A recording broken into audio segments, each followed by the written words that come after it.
Hello everyone, आज 6 जून है और बिहार डीएलएड का फर्स्ट शिफ्ट का एग्जामिनेशन कंप्लीट हो चुका है। तो आज फर्स्ट शिफ्ट में आपसे कैसे क्वेश्चन पूछे गए थे हम इस वीडियो में देखने वाले हैं, तो वीडियो को एंड तक देखिएगा। तो चलिए स्टार्ट करते हैं। सबसे पहला क्वेश्चन है आपके सामने, प्रहार शब्द का विलोम बताइए। तो फ्रेंड्स इसका करेक्ट आंसर होगा रक्षा। ठीक है, प्रहार का विलोम रक्षा। नेक्स्ट क्वेश्चन, दिए गए वाक्यांश के लिए एक शब्द बताएं। ठीक है, ये एक वाक्यांश है, इसके लिए आपको एक शब्द बताना है जिसमें सहन शक्ति हो। उसे क्या कहेंगे? उसे कहेंगे सहिष्णु। ठीक है, ये इसका करेक्ट आंसर है। नेक्स्ट क्वेश्चन देख लेते हैं, अपमान शब्द का पर्यायवाची। तो देखिए ये जो पर्यायवाची हैं, उपसर्ग, प्रत्यय, संधि, अलंकार, समास, ये सारे मैंने आपको इसी चैनल के थ्रू करवाए हुए थे एकदम ट्रिक के साथ। अगर अभी तक आप लोगों ने वो वीडियोस नहीं देखी हैं तो उन्हें भी देख सकते हैं, और अगर उनके नोट्स चाहिए तो आप टेलीग्राम ग्रुप को ज्वाइन कर लीजिए, वहाँ पर PDF फॉर्मेट में आपको नोट्स शेयर किए गए थे। ठीक है, तो अपमान शब्द का जो पर्यायवाची है वो होगा तिरस्कार। नेक्स्ट क्वेश्चन, हिंदी किस भाषा परिवार की भाषा है? तो फ्रेंड्स जो हिंदी है वो भारोपीय भाषा परिवार की भाषा है। ठीक है।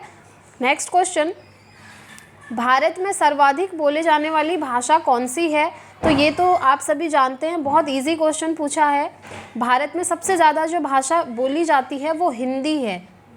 नेक्स्ट क्वेश्चन, ट वर्ग का उच्चारण स्थान बताइए। देखिए फ्रेंड्स ये जो उच्चारण स्थान है ना, इन्हें आप ज़रूर से पढ़ के जाइएगा क्योंकि यहाँ से बहुत क्वेश्चन बन रहे हैं। तो ट वर्ग का जो उच्चारण स्थान है वो मूर्धा है।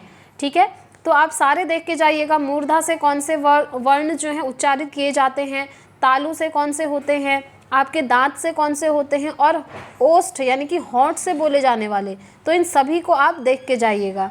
नेक्स्ट क्वेश्चन, धर्मार्थ का संधि विच्छेद करिए। तो देखिए जब आप धर्मार्थ को ब्रेक करेंगे तो ये क्या हो जाएगा? धर्म प्लस अर्थ।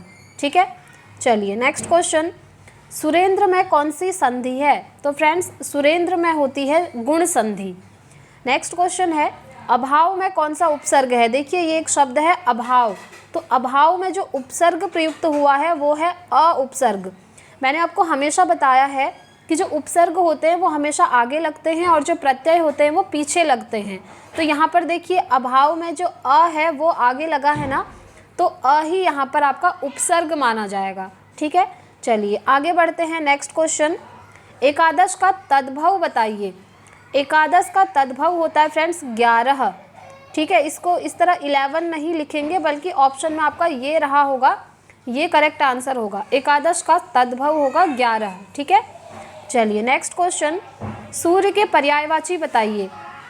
तो देखिए पर्यायवाची आप लोग पढ़ के जाइएगा, एक तो आकाश के और दूसरा सूर्य के। ठीक है, ये बहुत ज़्यादा इम्पॉर्टेंट है। तो सूर्य के पर्यायवाची हैं आपके रवि, भानु, भास्कर। ठीक है, चलिए नेक्स्ट क्वेश्चन, आलस्य शब्द का विश्लेषण क्या होगा? तो देखिए विश्लेषण भी आपको पढ़ के जाने हैं। आलस्य का विश्लेषण होगा आलसी। ठीक है, चलिए नेक्स्ट क्वेश्चन, सम्मान का विलोम शब्द बताइए। ये बहुत इजी क्वेश्चन है। सम्मान का जो विलोम है यानी कि अपोजिट है वो हमेशा क्या होता है? अपमान होता है। ठीक है, नेक्स्ट क्वेश्चन, जिसकी कल्पना न की जा सके उसे क्या कहेंगे? देखिए ये एक सेंटेंस है, इसको आप कह सकते हैं अनेक शब्दों के लिए एक शब्द टाइप क्वेश्चन आया हुआ है। ठीक है, तो जिसकी आप कल्पना भी नहीं कर सकते उसे हम बोलते हैं अकल्पनीय। नेक्स्ट क्वेश्चन, सत्य और अहिंसा का डैश संबंध है। बेसिकली ये जो क्वेश्चन है ना, फिल इन द ब्लैंक्स का क्वेश्चन है, तो यहाँ पर आपको फिल करना है, यहाँ पर आएगा घनिष्ठ। सत्य और जो अहिंसा है इन दोनों का आपस में घनिष्ठ संबंध होता है। चलिए नेक्स्ट क्वेश्चन, आंखें नीली पीली करना मुहावरे का अर्थ बताइए। तो आंखें नीली पीली करना मतलब होता है फ्रेंड्स नाराज होना। ठीक है, चलिए नेक्स्ट क्वेश्चन, आदि कवि किसका उपनाम है? तो फ्रेंड्स जो आदि कवि है वो वाल्मीकि जी का उपनाम है। ठीक है, बुढ़ापा भी एक प्रकार का अभिशाप है। इस वाक्य में बुढ़ापा शब्द की संज्ञा बताइए, नॉट संख्या। ठीक है, यहाँ पर आपका क्वेश्चन रहा है, संज्ञा पूछा है। तो ये जो आप सेंटेंस देख रहे हैं यहाँ पर ये जो वर्ड है इसका आपको संज्ञा बताना है। तो इसमें जो संज्ञा है फ्रेंड्स वो भाववाचक संज्ञा है। ये आपको खुद भी समझ में आ रहा होगा क्योंकि बुढ़ापा, इससे एक भाव प्रकट हो रहा है ना, इसीलिए इसमें क्या है? भाववाचक संज्ञा है। चलिए नवरत्न में कौन सा समास है? तो फ्रेंड्स नवरत्न में होता है आपका द्विगु समास। देखिए जो समास है ना, समास की ट्रिक आप लोग ज़रूर देख लीजिएगा। अगर एक बार आप वो ट्रिक वाली वीडियो देख लेंगे तो उसके बाद दुनिया का कोई भी शब्द आपको दे दें, आप आराम से समास को पहचान जाएंगे। ठीक है, चलिए नेक्स्ट क्वेश्चन। दूरी मापने की सबसे बड़ी इकाई क्या होती है? तो फ्रेंड्स दूरी मापने की सबसे बड़ी इकाई है पारसेक। नेक्स्ट क्वेश्चन है, दृश्य विकिरण की खोज किसने की थी? तो फ्रेंड्स दृश्य विकिरण की खोज की थी न्यूटन ने। ठीक है, नेक्स्ट क्वेश्चन देख लेते हैं। सिस्टेमा नेचुरे पुस्तक किसने लिखी है? तो फ्रेंड्स सिस्टेमा नेचुरे जो पुस्तक है वो लीनियस ने लिखी थी। नेक्स्ट क्वेश्चन, उज्जैन का प्राचीन नाम क्या था? तो फ्रेंड्स उज्जैन का प्राचीन नाम था अवंतिका। ठीक है, ये चीज़ें आपको ध्यान रखनी है। ये क्वेश्चन देखो, आपके जो सिस्टेमा नेचुरे है ये साइंस से पूछा गया क्वेश्चन है। ये जो दृश्य विकिरण है ये भी साइंस का है। दूरी मापने की इकाई ये भी साइंस का क्वेश्चन है। नेक्स्ट देखते हैं, मानव शरीर की सबसे छोटी हड्डी कौन सी होती है? तो फ्रेंड्स मानव शरीर में जो सबसे छोटी हड्डी पाई जाती है ना वो स्टेपिज है। ठीक है, क्या है? स्टेपिज। नेक्स्ट क्वेश्चन, विधानसभा के सदस्य कितने वर्ष के लिए चुने जाते हैं? तो फ्रेंड्स वो चुने जाते हैं 5 वर्ष के लिए। ठीक है, नेक्स्ट क्वेश्चन, किस रक्त वर्ग में एंटीबॉडी नहीं पाई जाती? तो फ्रेंड्स जो AB होता है ना ब्लड ग्रुप, यानी कि रक्त वर्ग जिसको हिंदी में बोलते हैं, तो ये जो AB ब्लड ग्रुप होता है यहाँ पर आपकी एंटीबॉडीज़ जो है नहीं पाई जाती हैं। ठीक है, चलिए आगे बढ़ते हैं। नेक्स्ट क्वेश्चन, लोकसभा के सदस्य का कार्यकाल कितने वर्ष का होता है? तो वो होता है फ्रेंड्स 6 ईयर का, 6 वर्ष। ठीक है, नेक्स्ट क्वेश्चन, राज्यपाल अपने कार्य हेतु किस चीज़ के प्रति उत्तरदायी है? राष्ट्रपति के प्रति वो उत्तरदायी होते हैं। ठीक है, ये इसका करेक्ट आंसर है। नेक्स्ट क्वेश्चन देख लेते हैं, पुष्पों का अध्ययन क्या कहलाता है? तो ऐसी स्टडी जिसके अंदर आप फ्लावर्स के बारे में पढ़ाई करते हैं वो कहलाती है आपकी एंथोलॉजी। ये क्वेश्चन बहुत ज़्यादा इंपॉर्टेंट है फ्रेंड्स। कल वाला जो एग्ज़ाम हुआ था वहाँ भी शायद ये क्वेश्चन आपका पूछा गया था। ठीक है, तो ये क्वेश्चन आप याद रखिएगा। ऐसी स्टडी जिसमें आप फ्लावर्स के बारे में पढ़ते हैं वो स्टडी कहलाती है आपकी एंथोलॉजी। नेक्स्ट क्वेश्चन, नियाग्रा जल प्रपात किस नदी पर स्थित है? तो ये जो नियाग्रा जल प्रपात है ना ये आपका सेंट लॉरेंस की नदी पर स्थित है। नेक्स्ट क्वेश्चन, आनंद मठ के लेखक कौन हैं? चलिए देखते हैं। आनंद मठ के लेखक हैं बंकिम चंद्र चटर्जी। ठीक है, चलिए आगे बढ़ते हैं। नेक्स्ट क्वेश्चन, किस देश के संविधान से भारत की संघीय व्यवस्था प्रभावित नहीं है? ठीक है, आप जब भी क्वेश्चन रीड करें ना तो ये देख लीजिएगा कि क्वेश्चन में आपसे पॉजिटिव चीज़ पूछी है या फिर नेगेटिव। यहाँ पर अगर आप फोकस करके क्वेश्चन पढ़ेंगे तो यहाँ लिखा है कि प्रभावित नहीं है। तो फ्रेंड्स जो ऑस्ट्रेलिया है ना, ऑस्ट्रेलिया के संविधान से भारत की संघीय व्यवस्था प्रभावित नहीं होती है। ठीक है, इसीलिए Australia is the correct answer. Next question, Bharat के पश्चिमी तट का उत्तरी भाग जाना जाता है किस नाम से?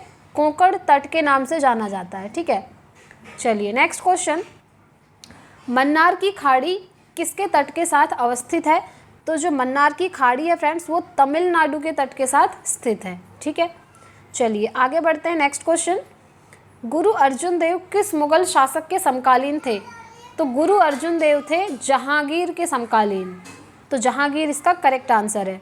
नेक्स्ट क्वेश्चन, राष्ट्रीय विज्ञान एवं प्रौद्योगिकी की स्थापना कब हुई थी? तो इसकी स्थापना हुई थी 15 अक्टूबर 1990 में। ठीक है, यानी कि 15 अक्टूबर 1990 में। आगे बढ़ते हैं। अब देखिए ये इंग्लिश के क्वेश्चंस हैं, बहुत इजी क्वेश्चन है इंग्लिश के। आप देखिए, fill in the blanks with the correct option. आपको ये जो रिक्त स्थान है इसको भरना है। ठीक है, करेक्ट ऑप्शन के साथ। तो सेंटेंस है, the prices of articles are still going dash. तो यहाँ पर आपके पास ऑप्शन रह सकते हैं अप, इन, आउट। ठीक है, अबव। तो यहाँ पर आपका जो करेक्ट आंसर आएगा वो आएगा अप। ठीक है, ये हो जाएगा the prices of articles are still going up. Right, चलिए next question, which punctuation mark is use to show the shortest pause? बताइए ऐसा कौन सा पंक्चुएशन मार्क है? वो है आपका कॉमा। ठीक है, चलिए next question, select the most appropriate option to change the sentence from direct speech to indirect speech. ठीक है, सेंटेंस है आपका, he said I have lived here for a long time, he said that he dash there for a long time. तो यहाँ पर जो आप blank area देख रहे हैं यहाँ पर आपको फिल करना है करेक्ट ऑप्शन। ठीक है, तो इसमें यहाँ पर जो करेक्ट होगा वो होगा हैड लिव्ड। ठीक है, ध्यान से सुनिए, ये होगा हैड लिव्ड। तो ये सेंटेंस हो जाएगा he said I have lived here for a long time, he said that he had lived there for a long time. ठीक हो गया, चलिए आगे बढ़ते हैं। तो फ्रेंड्स यही थे आज के क्वेश्चंस जो आपसे फर्स्ट शिफ्ट में बिहार डीएलएड के एग्ज़ाम में पूछे गए थे। आई होप आपको वीडियो पसंद आई होगी।